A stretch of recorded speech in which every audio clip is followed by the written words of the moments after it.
The chandeliers of Buckingham Palace shimmered softly that evening, casting warm light across a room filled with diplomats, advisors, and members of the royal household. It was the kind of reception the palace had hosted for centuries, elegant, controlled, and perfectly choreographed. But in royal history, the smallest details sometimes carry the greatest weight. As conversations drifted politely through the room, Catherine, Princess of Wales, noticed something that no one else seemed to see. A ring. At first glance, it looked ordinary, a slim band of gold resting quietly on Queen Camilla's hand as she spoke with a visiting guest. Yet something about it felt strangely familiar. Kate's gaze lingered for a moment longer. Then she saw the engraving. A falcon above a rose carved into a narrow shield. Her heartbeat slowed, because that crest did not belong to any royal jewel currently listed in the palace archives. In fact, according to records sealed decades ago, that ring was never supposed to exist anymore. It had once belonged to a forgotten royal engagement, a relationship quietly erased from history. And as whispers of the discovery began moving through the palace corridors, one question started to surface among those who understood what it meant. If the ring had returned, what else from the past had just come back with it? The palace corridors were unusually quiet that afternoon. Not silent. Buckingham Palace never truly was, but softened. The distant murmur of conversation floated beneath high ceilings.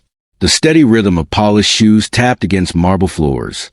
Somewhere beyond the tall windows, the muted hum of London traffic carried faintly through the spring air. Inside the palace, a formal reception was unfolding with the quiet precision that had defined royal protocol for centuries.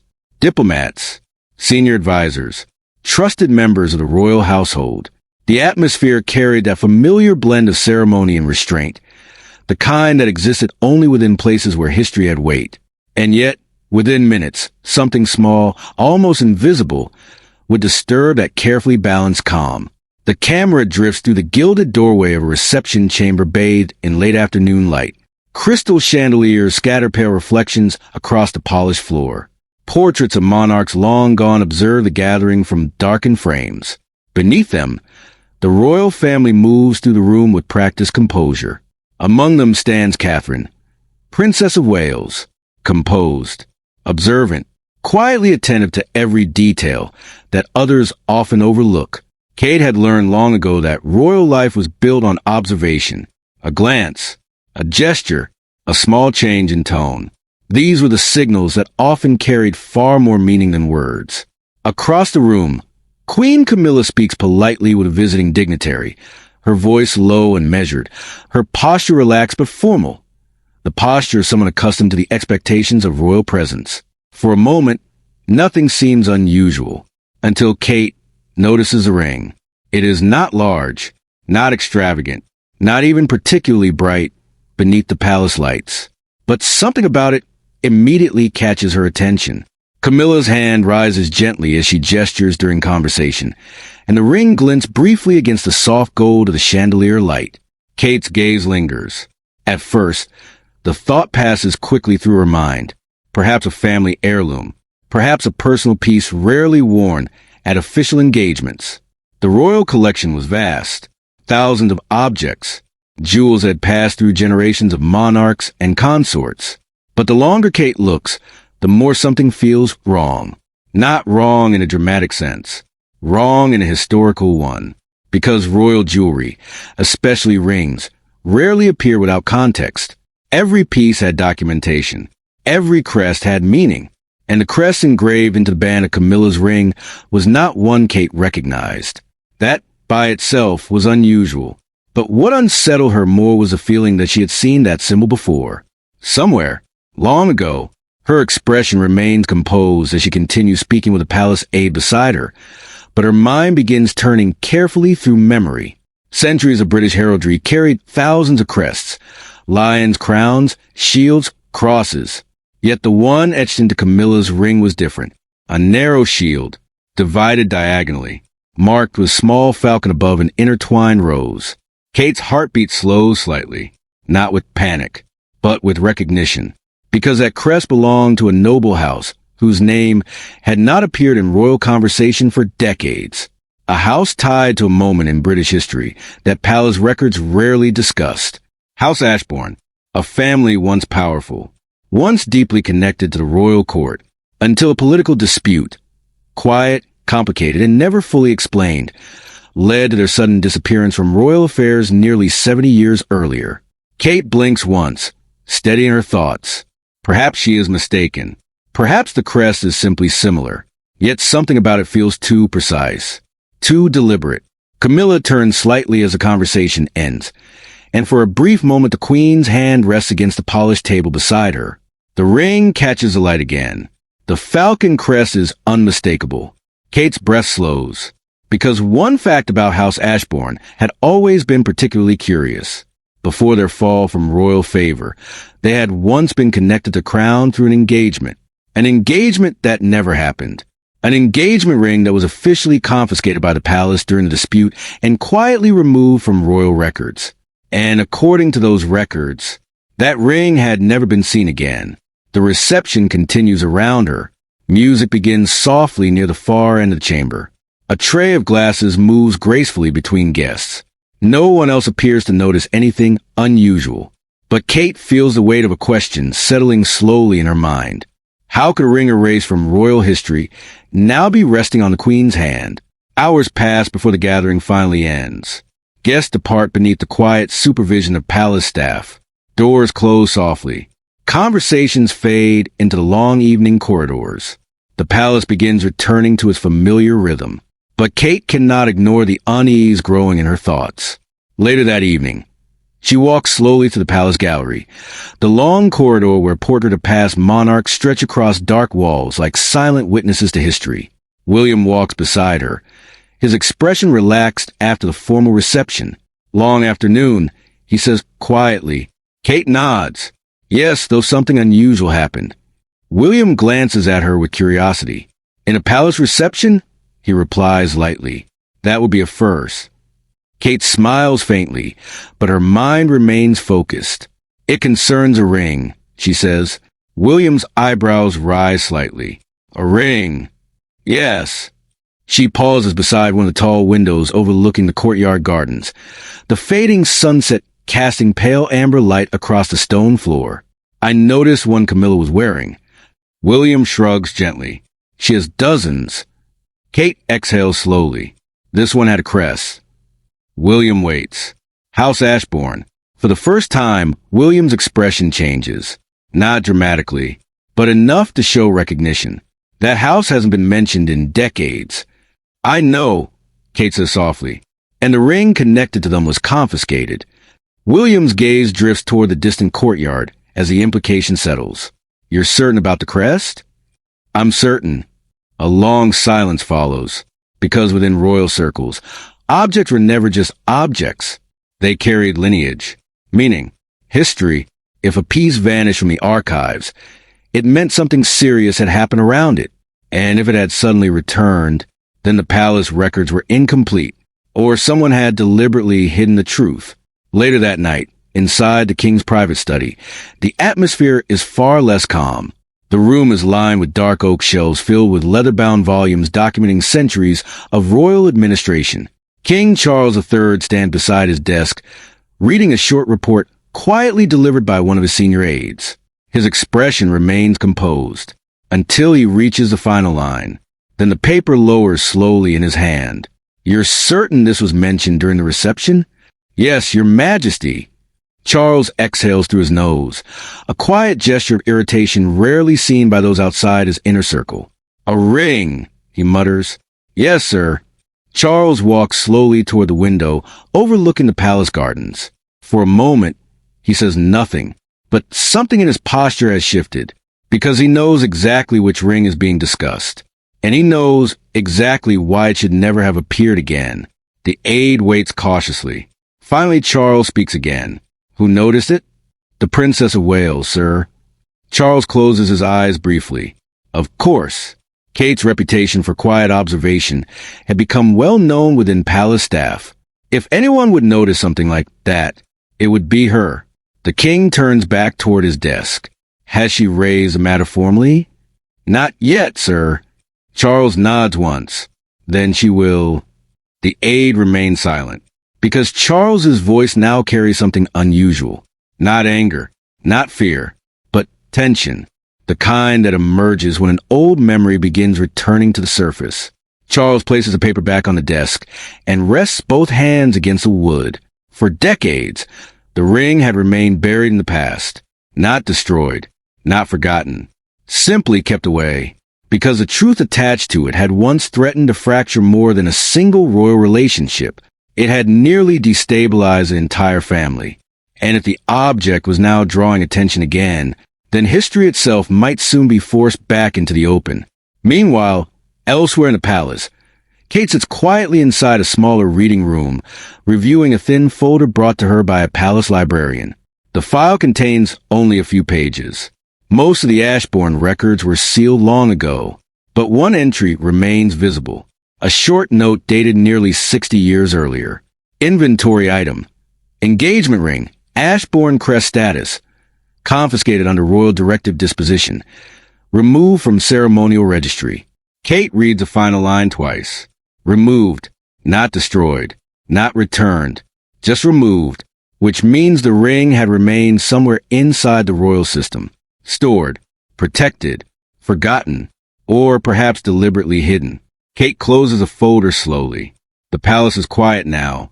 Midnight approaches, but one thought continues echoing in her mind. If the ring truly belonged to that forgotten engagement, then someone within the royal household had kept it all these years. And now, somehow, it had found its way back onto the Queen's hand.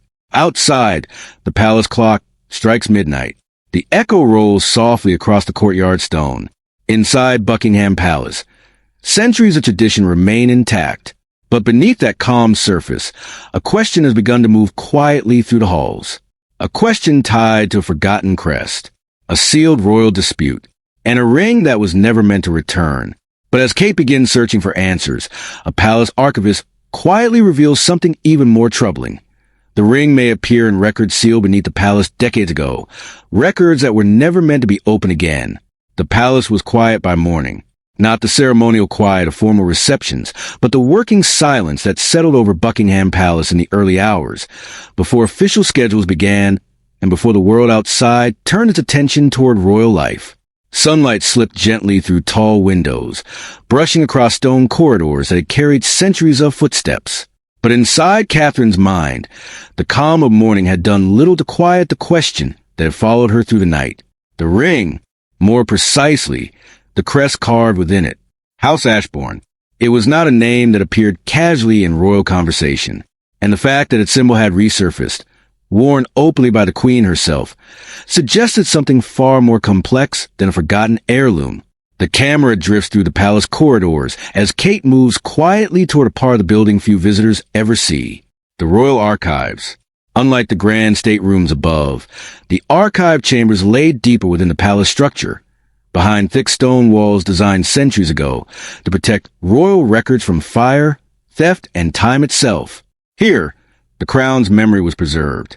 Every coronation document, every treaty, every inventory of royal possessions dating back generations. If the ring truly belonged to House Ashbourne, the answer would almost certainly be recorded somewhere here. Kate pauses outside a heavy oak door where a small brass plaque reads simply, Royal Registry, Private Archives. Inside, a senior archivist named Mr. Aldridge is already waiting. He rises respectfully as she enters. Your Royal Highness. Kate returns a greeting with her usual quiet warmth. Good morning, Mr. Aldridge. The archivist gestures toward a long wooden table surrounded by tall stacks of carefully preserved volumes. I understand you're searching for information regarding a particular heraldic crest. Kate nods. A falcon above a rose. Divided shield.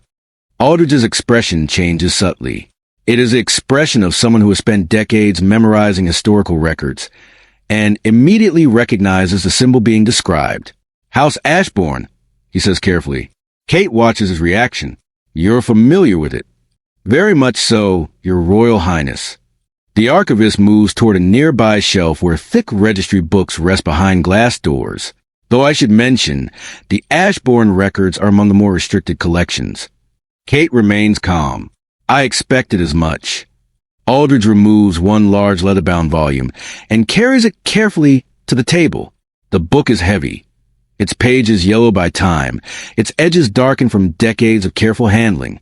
"This," he says, opening the cover, "contains inventory records from the royal household between 1950 and 1975. Kate leans forward slightly. The years match the period when the Ashbourne dispute had taken place. The archivist flips carefully through the pages, scanning the columns of elegant handwriting that catalog royal possessions with almost obsessive precision. Silverware, state gifts, ceremonial objects, jewels, hundreds of entries. Then his finger pauses on one line. He reads it slowly. Item 4721. Engagement ring, Ashbourne crest. Kate's breath remains steady, but her focus sharpens. Aldridge continues. Confiscated under royal directive. Registry clearance approved. Kate studies the entry. And the disposition? The archivist turns a page. His brows knit slightly. That is unusual. Kate waits. The record simply states, removed from ceremonial registry. Kate exhales slowly. The same phrase she had seen the night before. Is that normal? She asks. Aldridge shakes his head. No, Your Royal Highness. He runs his finger along the column of entries below. Normally, confiscated items are either destroyed, transferred to private ownership, or placed permanently in the royal vaults. But this one, Aldridge closes the book gently. This one was redirected. Kate considers the word carefully. Redirected meant someone had intervened, someone with authority, and within the royal household. Such authority was rare. She looks toward the archivist again. Can we locate where it was redirected? Aldridge hesitates, then nods slowly. There may be another record. He walks toward a narrow staircase, leading deeper beneath the archive chamber. These files are older and somewhat less frequently accessed. Kate follows him down the steps. The air grows cooler, the walls thicker. Here, the documents were even older, some dating back nearly a century. Aldridge unlocks a metal cabinet and pulls out a thin registry ledger wrapped in protective cloth. This collection contains sealed object transfers authorized by the sovereign. Kate watches as he carefully opens the pages. Names appear beside royal signatures. Transfers approved for diplomatic gifts. Objects removed from public display. Private acquisitions. And then Aldridge stops. There it is. Kate steps closer. The entry is written in darker ink, as if the pen had pressed harder against the page. Transfer authorization, Ashbourne engagement ring directive. Removed from ceremonial registry. Custodian, private royal household stewardship. Authorization, signed by sovereign. Kate studies the signature. It belongs to a monarch from decades past. A king whose reign had been defined by careful management of royal image during politically delicate years. The implication is clear. The ring had not been destroyed. It had not been returned. It had been quietly preserved. Somewhere within the private structures of the royal household. Aldridge closes the ledger slowly. This suggests the object remained within palace custody. Kate nods, which means someone had access to it. Yes, and someone eventually chose to wear it. Aldridge folds his hands carefully. Your Royal Highness, if I may speak candidly.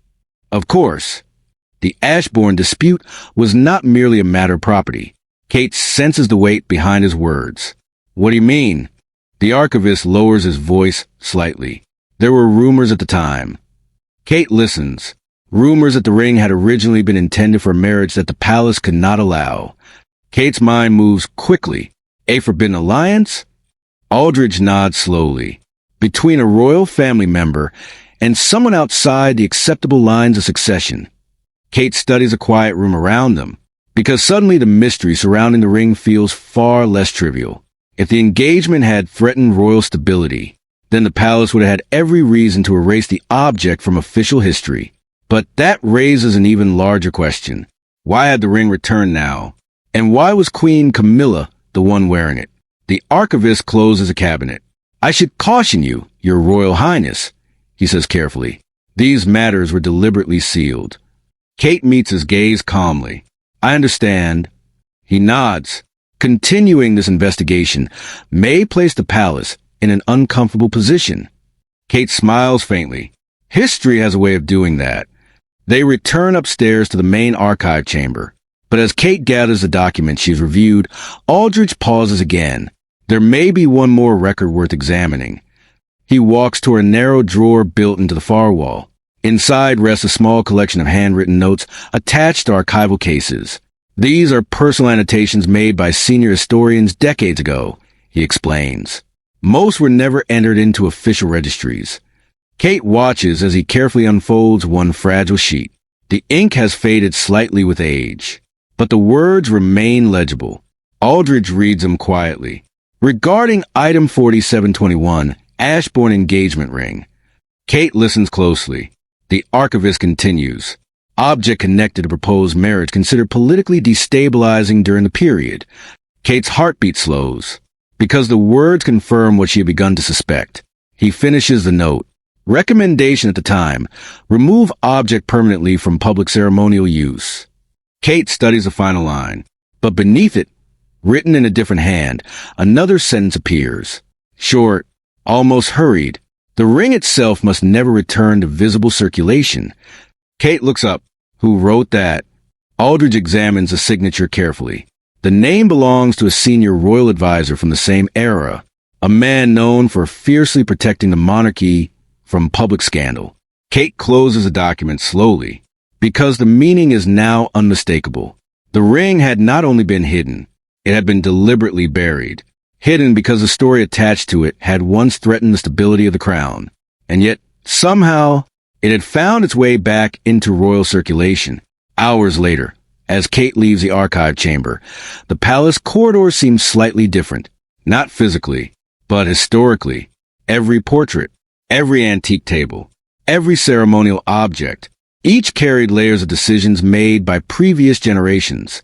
And now, one of those decisions had begun to unravel.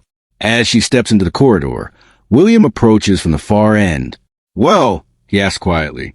Kate exhales slowly. The ring was never destroyed. William frowns slightly. Where was it kept? In private royal stewardship. William processes the implication, which means someone had control of it. Yes. And now Camilla is wearing it. Kate nods. A long silence follows, because the question neither of them says aloud is the most obvious one. Did King Charles know? Meanwhile, elsewhere in the palace, a senior royal aide quietly approaches the king's study once more. Inside, Charles stands reading correspondence beside the window. Your Majesty. Charles looks up. Yes. The Princess of Wales has visited the archives this morning. Charles's expression tightens almost imperceptibly, and she reviewed the Ashbourne registry entries. The king exhales slowly. It was inevitable. Kate was too perceptive to ignore a mystery once she had noticed it. But now the matter was moving closer to the surface, closer to a truth that had been deliberately buried decades earlier. Charles turns toward the window again. Outside, tourists gather along the palace gates, unaware of the quiet tension unfolding behind the walls. Finally he speaks. Has she discovered the full record? Not yet, sir. Charles nods slowly, but he knows it will only be a matter of time, because the deeper Kate searches, the closer she will come to the one document that explains everything. A document sealed so tightly that even most palace historians have never seen it. And if that document is opened, then a forgotten royal decision, one made to protect the crown itself, may finally return to the light. But just as Kate begins to uncover the first real clues behind the Ashbourne ring, a senior palace official approaches her with a quiet warning, continuing the investigation. He says carefully, may lead to a direct confrontation with the king himself. The quiet warning lingered in Catherine's mind long after she left the archives. Not because it was unexpected. Royal protocol was filled with boundaries that few dared to cross, but because of who the warning had come from. Sir Malcolm Reed, senior advisor to the crown, a man who had spent nearly 4 decades inside the machinery of the monarchy, a man who rarely used words lightly. The camera follows Kate as she walks slowly through one of Buckingham Palace's inner corridors later that afternoon.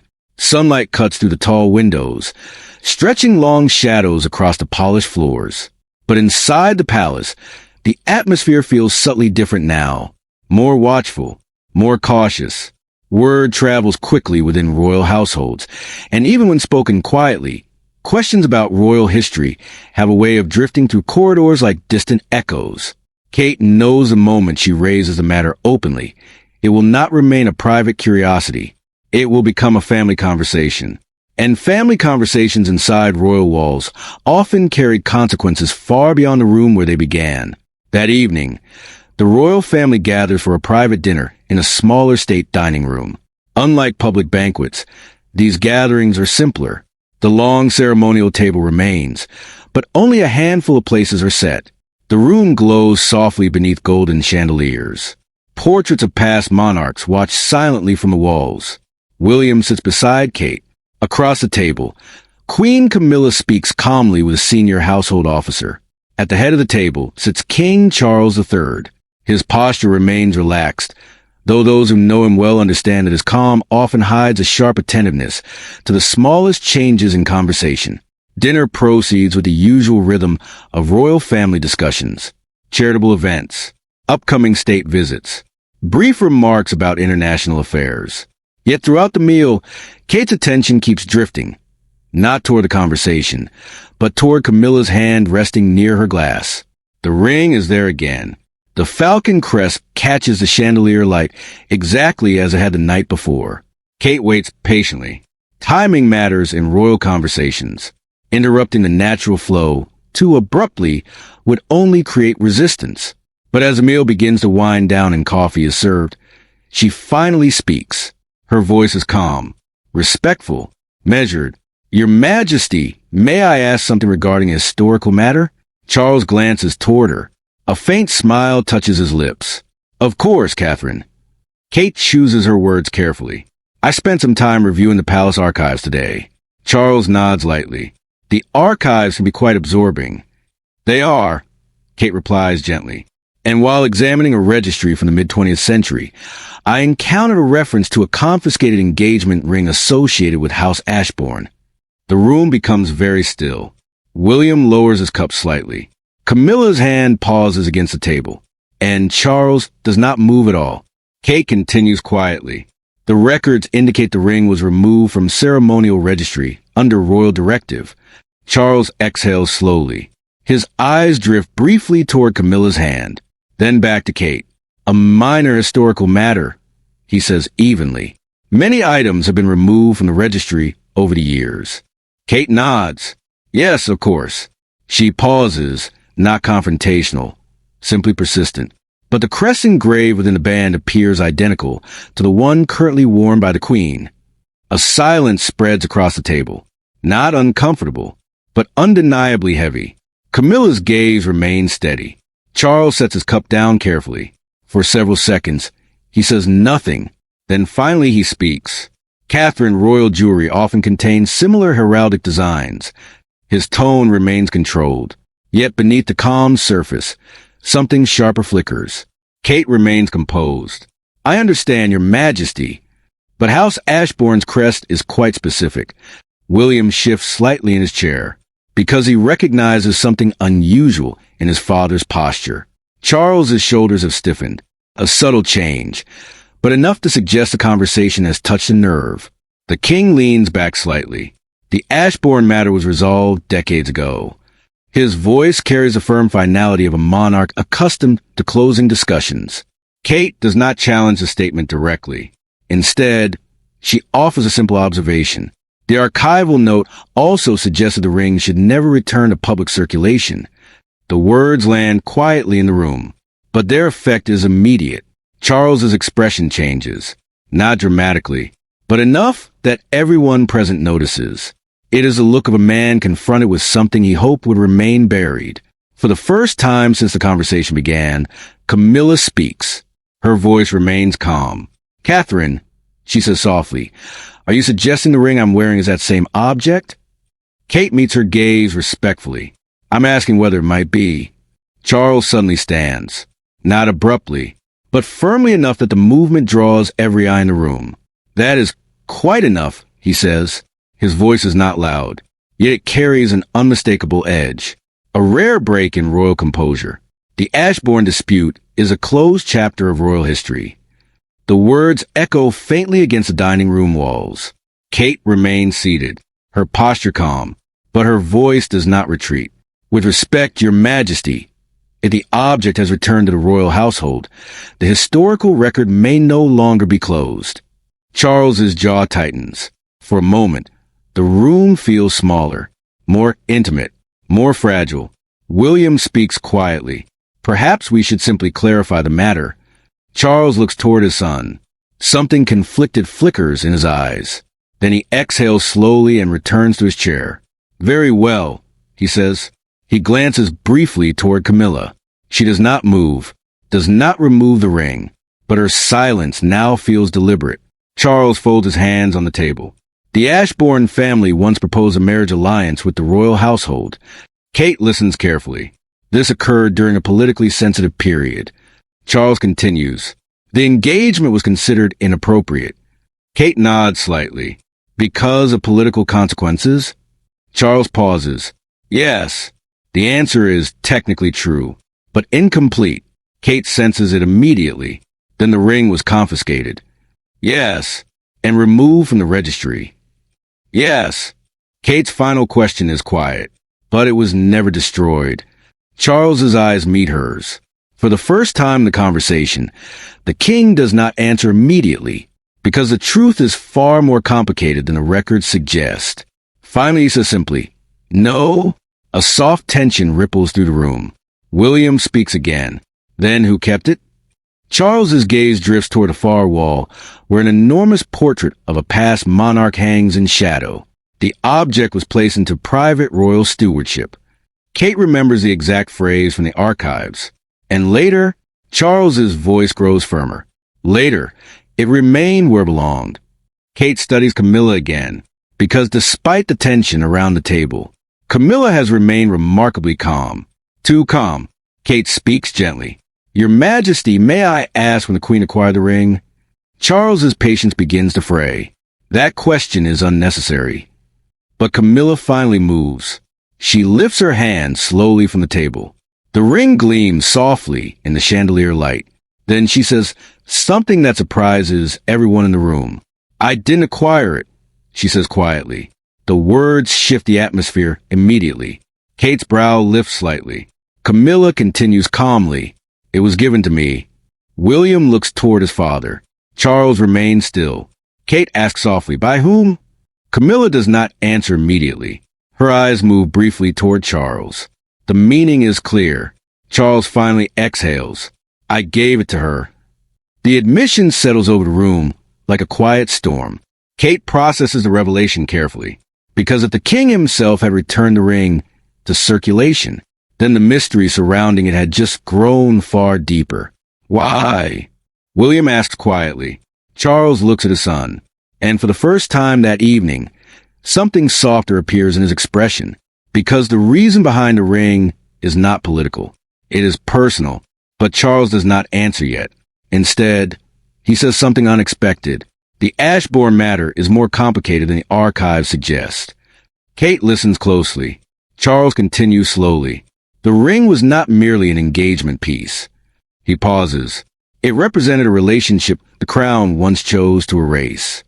The words hang in the air, and suddenly the room understands that the story behind the ring was never truly about jewelry. It was about history, and the decisions monarchs sometimes make to protect the institution, even when those decisions bury uncomfortable truths. At that moment, the dining room door opens quietly. A palace attendant enters carrying a sealed envelope. Your Majesty! This was delivered for the Princess of Wales. Charles frowns slightly. Kate accepts the envelope. The wax seal bears the insignia of the palace archives. Inside is a single folded document. Old, fragile. Kate unfolds it slowly and immediately recognizes the handwriting. It belongs to a monarch from 2 generations earlier. The message is brief, just one handwritten sentence. The truth behind the Ashbourne ring must never return to the light. The room grows silent again, because the warning was not directed at historians or archivists. It was directed at the royal family itself. Kate lowers the page slowly. Her voice is barely above a whisper. Someone wanted this hidden forever. Charles studies the document carefully. His expression darkens. Because the handwriting belongs to a king he knew personally, and the warning suggests that the truth behind the ring was considered dangerous enough to be buried for generations. But the fact that the document has now surfaced changes everything. Because once a secret is written down, it can always be rediscovered. And as the tension inside the palace reaches its breaking point, the sealed document raises a far more troubling question. What truth about the Ashbourne ring was so dangerous that a monarch himself ordered it never to return to the light? The sentence lingered in the room long after the paper stopped moving. The truth behind the Ashbourne ring must never return to the light. The handwriting was unmistakably old. The ink slightly faded, yet deliberate. The careful strokes of someone accustomed to writing commands that shaped history. For several seconds, no one spoke. The dining room seemed to grow quieter, as if even the walls themselves were absorbing the weight of what had just been revealed. Kate held the fragile page gently between her fingers. It was more than a note. It was a warning from another era. And warnings written by monarchs were rarely symbolic. They existed because something had once gone terribly wrong. Across the table, King Charles III studied the document with an expression that was difficult to read. Not surprise, not confusion, recognition. The camera slowly pulls back, revealing the entire table now caught inside the gravity of a story far older than anyone present. William finally breaks the silence. "Father, you've seen this before." Charles does not answer immediately. Instead, he leans forward slightly, resting his hands against the polished surface of the table. The chandeliers above cast long reflections across the wood, making the room feel both grand and strangely intimate. "Yes," Charles says quietly. "I have." Kate looks up from the document. "You knew about the warning." Charles nods once. "It was written by my grandfather." The room absorbs the implication. The message had not been directed to historians. It had been directed to the royal family, to future monarchs, to ensure that something dangerous remained buried. William speaks carefully. What truth did he want hidden? Charles exhales slowly. For decades, the story had remained locked behind layers of royal protocol and institutional silence. But now the ring had resurfaced, the document had been delivered, and the questions were no longer avoidable. Charles rises from the table and walks slowly toward one of the tall windows overlooking the palace courtyard. Outside, the evening sky has begun fading into deep blue. London lights flicker beyond the palace gates. He speaks without turning. The Ashbourne ring was never simply an engagement ring. Kate listens intently. Charles continues. It represented a union that the crown believed could not be allowed. William frowns slightly. Because of politics? Charles shakes his head. Because of perception? He turns back toward the table. In the decades after the war, the monarchy was fragile. His voice carries the quiet gravity of someone who has studied the institution his entire life. Public trust was rebuilding. Alliances were delicate. The image of the royal family was considered vital to national stability. Kate nods slowly. She understands the logic of that era. But something about the explanation still feels incomplete. "And the Ashbourne family?" she asks. Charles walks back toward the table. They were powerful but controversial. He pauses. Their political positions had placed them at odds with several royal advisors. William leans forward slightly. So the marriage was blocked. Yes. And the ring was confiscated. Charles nods again. Officially. Kate notices the careful choice of words. Officially, Charles glances toward Camilla. She remains composed, though her gaze now carries a deeper seriousness. Charles speaks again. The engagement itself had already become a matter of quiet discussion within government circles. Kate studies him closely. Because someone in the royal family was involved. Charles meets her eyes. Yes. The answer is simple, but its meaning is enormous. William speaks next. Who? Charles hesitates. Because naming the individual would bring a long-buried story fully back into the present. Finally, he answers. My aunt. The room absorbs the revelation. A princess of the royal family. Engaged, or nearly engaged, to someone from House Ashbourne. A relationship strong enough to produce an engagement ring, yet dangerous enough that the monarchy intervened to stop it. Kate speaks softly, and the relationship ended. Yes. Charles's voice is quieter now, but not willingly. The sentence lands heavily. William's brow tightens. You mean she was forced to end it? Charles does not deny it. At the time, it was considered necessary. The phrase carries a familiar language of royal duty. Necessary, appropriate, advisable, words that often disguise deeply personal sacrifices. Kate glances again at the ring resting on Camilla's hand. But if the engagement was canceled, why preserve the ring? Charles pauses, because the answer reveals something the official records never mentioned. My aunt never stopped loving him. The room falls silent again. A royal love story, quietly erased. Kate asks gently, so the ring was hidden? Yes.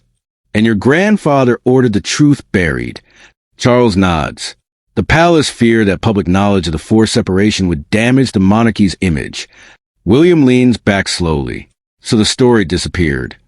Charles corrects him quietly. The story was protected. Kate considers the difference carefully. Protected or suppressed. Sometimes the line between those two ideas was very thin. She looks again at the note. The truth must never return to the light. Charles sighs softly. My grandfather believed reopening the matter would revive old wounds. William gestures toward the ring. But you brought it back. Charles glances at Camilla again. Yes. Kate waits, because the reason behind that decision still hasn't been explained. Charles speaks slowly now, choosing his words with unusual care. When the royal archives were reorganized several years ago, I came across the ring. Kate nods, and Charles's expression softens. I realized the object had been hidden not because it was dangerous, but because it reminded people of a difficult decision. William understands immediately. The decision to end the engagement. Yes. Charles pauses. My aunt lived the rest of her life quietly, but those close to her always knew she had never truly accepted the separation. Kate's voice lowers, and the ring remained locked away. Charles nods. Until I decided it should not remain hidden. William looks surprised. You deliberately brought it back? Yes. Kate asks the question everyone is thinking. Why give it to Camilla? Charles glances toward his wife. His expression carries a hint of something rarely visible in royal discussions. Affection. Because the reason behind the decision was not political. It was emotional. Because Camilla understood what it meant. Camilla finally speaks again. The ring represents a story that should never have been erased. Her voice is calm, but there's quiet conviction in her words. A story about loyalty and the cost of royal duty. Kate studies her carefully. You wore it deliberately. Yes. To remind the palace that history is not always as simple as the official record suggests. William exhales slowly. So the ring wasn't returned accidentally. Charles shakes his head. No, it was returned as a reminder. Kate looks once more at the warning written by Charles's grandfather, a monarch who believed the truth must remain buried. Yet now the object tied to that truth was sitting openly on the royal dinner table. History had resurfaced, despite the efforts of an earlier generation to bury it. And that raised the final question. What happens now? Kate asks quietly. Charles returns to his seat. The weight of the crown seems visible in his posture, because reopening history always carries consequences. The truth remains sensitive, he says carefully. The monarchy must protect its stability. William nods slowly, but Kate senses something deeper beneath Charles's words. He is not simply protecting the institution. He is also protecting the memory of the princess whose life had been altered by that decision. Charles finally reaches toward the ring. Camilla gently slides it from her finger and places it on the table between them. For a moment, everyone looks at it. A small band of gold, a falcon crest above a rose. An object that had quietly carried 70 years of hidden history. Charles speaks softly. It will return to the archives. Kate understands the significance immediately. The ring will not disappear again, but it will no longer circulate publicly. Instead, its story will be preserved within sealed records, where future generations may someday understand it with greater distance. The king lifts the ring gently. For a moment, he studies the crest carved into the gold. Then, he places it carefully back into its velvet case. The object that once symbolized forbidden royal love will return to the quiet vaults beneath the palace. But this time, its story will not be erased. Yet as the ring prepares to return to the royal archives, King Charles must make one final decision: how to preserve the truth behind it without allowing the past to ignite a new royal scandal. The ring lay quietly inside its velvet case, a small object, yet the air around it felt unusually heavy, as though the room itself understood the significance of what rested there. For decades, it had existed in silence, locked away beneath layers of royal protocol, hidden not because it lacked value, but because its story carried more truth than earlier generations were prepared to confront. Now, after a single evening of conversation, that silence had been broken. The dining room had grown still again. The chandeliers above continued casting their soft golden glow across the long table. But the atmosphere felt different now, calmer yet deeper, as if everyone present had stepped briefly into the past and returned carrying something with them. King Charles III closed the velvet lid carefully. The quiet click of the clasp echoed softly across the room. For a moment, he simply rested his hand against the case, not as a monarch guarding a royal artifact, but as a man acknowledging a decision made long before his time. The camera lingers on his face, because behind the composure of the crown, Charles understood something very clearly in that moment. Every monarch inherits not only a throne, but the unfinished choices of those who ruled before. And finally, a story about love, duty, and the decisions monarchs sometimes make to protect the institution they serve. The palace clock chimed somewhere in the distance, a deep, measured sound that rolled softly through the corridors of Buckingham Palace. Charles stood once more, lifting the velvet case. "I'll see that it's returned tonight." He paused beside the door before leaving. Then he turned back briefly toward Kate. "One more thing." She looked up. "You were correct about the crest." Kate smiled politely. "I suspected as much." Charles nodded once. Then he stepped quietly out into the corridor. The door closed behind him. For a moment, the remaining members of the family sat together in comfortable silence. The tension of earlier hours had faded. What remained instead was a shared understanding. History had been acknowledged, duty had been preserved, and the monarchy had quietly corrected its own record without allowing the past to become public turmoil. Kate rose slowly from her seat. Strange how much history can rest inside something so small. Camilla glanced briefly at the empty place where the ring had rested. "Yes." Then she added quietly, "But history has a way of finding its voice eventually." Later that night, Charles walked alone through the lower corridors of the palace. Few people ever saw this part of Buckingham Palace. Long passageways lined with reinforced doors. Security systems protecting objects that carried centuries of national significance. The royal vault. He handed the velvet case to the archive steward waiting beside the secure entry. "Ensure the registry is updated," Charles said calmly. "Yes, Your Majesty." "And the annotation?" "Prepared for sealing, sir." Charles nodded. The steward placed the ring carefully inside a protective archival container. The lid closed with a soft mechanical lock. Just like that, the Ashbourne ring returned to silence. But this time, the truth traveled with it. Charles watched for a moment before turning away, because although the object had been secured, its story had already fulfilled a greater purpose. It had reminded the royal family of something easy to forget, that the crown was not only a symbol of authority, it was also a guardian of memory. And sometimes memory demanded honesty. With the Ashbourne ring finally returned to the royal vaults, Buckingham Palace slowly returns to its familiar rhythm of duty and ceremony. Yet beneath the calm surface of royal tradition, the story leaves behind a quiet question about the past that still lingers within palace walls. Morning arrives slowly over Buckingham Palace. The first light of dawn slips across the palace gardens, brushing gently against the tall windows that have watched over centuries of royal history. From the outside, nothing appears unusual. Tourists gather behind the gates with cameras and quiet excitement. The royal guards stand motionless in their scarlet uniforms. London moves through its ordinary rhythm. Yet inside the palace walls, Something subtle has shifted, not visibly, not ceremonially, but quietly within the understanding of those who carry the responsibility of the crown. The camera glides through the palace corridors once more. The same halls echo with tension only a day before now feel calm again. The kind of calm that returns after a difficult truth has been acknowledged. The Ashbourne ring rests deep inside the royal vault now, secured, cataloged, protected by layers of archival protocol, designed to preserve the past without disturbing the present. But objects inside the palace rarely exist in isolation. They carry stories.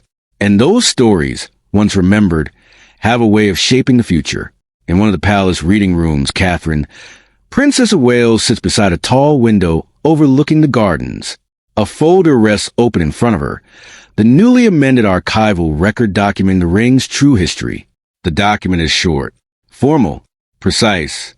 It confirms that the engagement ring of House Ashbourne was once connected to a royal union, that the crown judged politically impossible. It confirms that the object was preserved quietly within the royal household. And it confirms that the ring will remain sealed within the archives for a designated period, allowing history to pass into perspective before the full account becomes public record. Kate reads the final line once more. Preserved in recognition of the personal sacrifice made in service to the stability of crown. She closes the folder gently. For a moment, her gaze drifts toward the gardens below, where the morning sun now illuminates the palace lawns. Royal life often appears from the outside as a world of ceremony and privilege, but the truth behind it is far more complicated. The monarchy is built not only from crowns and coronations, it is built from choices, and many of those choices are made quietly, far away from public view, across the palace. King Charles III stands inside his private study. The room is filled with books, paintings, and small artifacts gathered over decades of royal life. Charles holds a cup of tea as he looks out toward the courtyard, and some of those choices cannot simply remain buried forever. Across the table, Catherine, Princess of Wales, watched with a calm attentiveness that had guided her through the entire evening. She had not raised her questions out of rebellion, nor curiosity alone. Her instinct had always been guided by something deeper, a quiet understanding that royal institutions endure not through silence, but through careful honesty. Yet she also understood the delicate balance required. Truth could strengthen the monarchy, but exposed recklessly, it could also weaken it. That balance now rested in Charles's hands. William spoke first. So, what happens to it now? His voice was thoughtful, not confrontational. Charles lifted the velvet case slowly. The ring returns to the archives. Kate nodded slightly, but this time with its true record. Charles looked at her. A small moment of recognition passed between them, because he understood what she had done. Kate had not forced a scandal. She had simply insisted that history remain accurate. For a monarchy built on centuries of tradition, that distinction mattered enormously. Charles placed the velvet case in front of him again. The official registry will be amended, he said calmly. The object will be returned to secure royal storage, accompanied by a sealed historical annotation. William leaned forward slightly. Sealed? Yes. Charles folded his hands carefully. The full account of the Ashbourne engagement will be documented, but restricted for a fixed period. Kate understood immediately. Until those directly affected are no longer living. Charles nodded. Royal archives often work that way. History preserved, but protected until the emotional consequences had faded.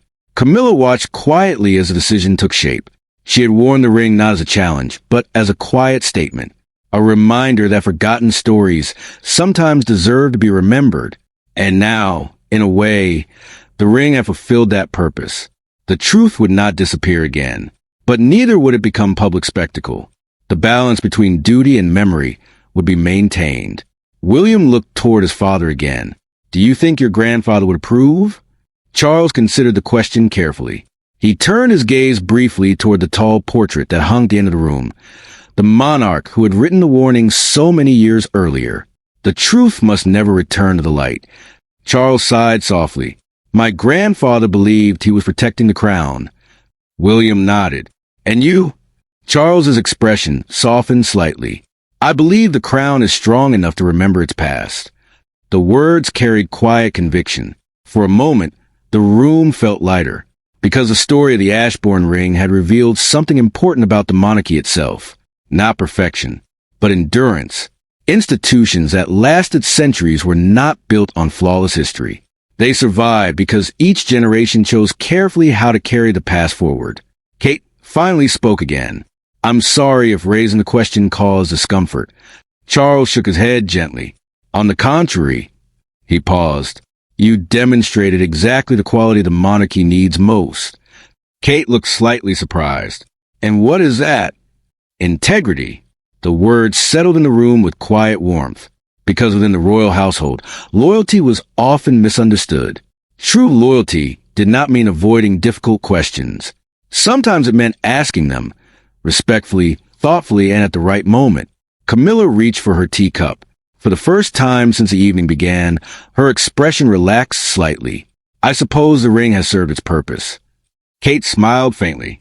"I believe it has." William leaned back in his chair, reflecting on the strange path the evening had taken. A small object noticed during a reception, a forgotten crest, a journey through sealed archives. His thoughts moved slowly through the story that had resurfaced only hours earlier. The Ashbourne Ring had belonged to a generation before him, a generation forced to make decisions during a time when the monarchy itself felt vulnerable. His grandfather had believed burying the story was necessary. Perhaps he had been right for that moment in history. But times change, institutions evolve, and sometimes what once required silence eventually requires understanding. Charles sets the cup down carefully, because ruling a monarchy is not simply about preserving tradition. It is about knowing when tradition must grow. Later that morning, Kate and William walked together through the palace garden path. The early air carries the scent of freshly cut grass and spring blossoms. Neither of them speaks at first. The quiet feels comfortable. Finally, William glances toward her with a faint smile. "You know," he says lightly, "most people would never notice a ring during a reception." Kate smiles. "I suppose curiosity can be inconvenient." William chuckles softly. "In this case, it may have done the palace a favor." Kate looks toward the palace windows. Perhaps he was right, because the discovery had not created scandal. It had created reflection. The royal household had confronted a forgotten story and handled it with dignity. William's expression grows thoughtful. "It's strange to think how much history can disappear simply because someone decides it should." Kate nods. "History rarely disappears completely." She pauses. "It just waits." William considers the idea. And in a place like Buckingham Palace, where centuries of documents rest behind guarded doors, the truth of those words feels particularly real. Meanwhile, deep within the Royal Archive vault, the Ashbourne Ring rests once again inside a sealed container. The falcon crest remains perfectly carved into the gold band. The rose beneath it still symbolizes the love that once inspired its creation. Nothing about the object itself has changed, yet its meaning now feels different, because its story has been acknowledged. And within royal institutions, acknowledgement matters. Objects preserved in archives are not simply relics. They are reminders. Each one reflects a moment when the monarchy faced a choice. Some choices strengthened the institution. Others required sacrifice. And a few carried both. As the day continues, the palace returns to its normal rhythm. Staff members move through corridors preparing for upcoming engagements. Officials review documents and schedules. Visitors gather beyond the gates, hoping for a glimpse of royal tradition. Life inside Buckingham Palace rarely pauses for long. Duty always continues. But the story of the Ashbourne Ring leaves behind a quiet lesson, one that will remain long after the object itself disappears again into history. Because monarchy is not built only on grandeur. It is built on memory. And memory carries weight. Every crown passed from one generation to the next carries with it centuries of decisions. Some celebrated, some regretted, and some remembered only by the objects left behind. Late in the afternoon, the palace archivist carefully locks the final registry drawer containing the updated record. He places a key inside its secure cabinet. Another chapter of royal history has been properly recorded. Another story preserved. Perhaps one day, Decades from now, historians will open the sealed annotation and read the full account of the Ashbourne engagement. They will see how one generation chose silence and another chose remembrance. But for now, the record rests quietly among thousands of others. Just another document inside the long memory of the crown. The camera slowly pulls back from the palace walls. The evening light settles gently over London, and somewhere deep beneath the stone floors of Buckingham Palace, a small gold ring rests in darkness once more, not forgotten, simply waiting. Because history inside royal vaults has a way of reminding us of something important.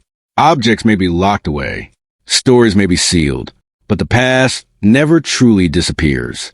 It only waits for the moment when someone is brave enough to ask the right question. And sometimes all it takes is noticing a single ring. If a small piece of gold could carry the weight of a forgotten royal love and a monarchy's difficult decision, then one can only wonder what other stories still rest quietly within the sealed vaults of the crown. And tomorrow, another moment from royal history will remind us that tradition is strongest not when it hides the past, but when it understands it.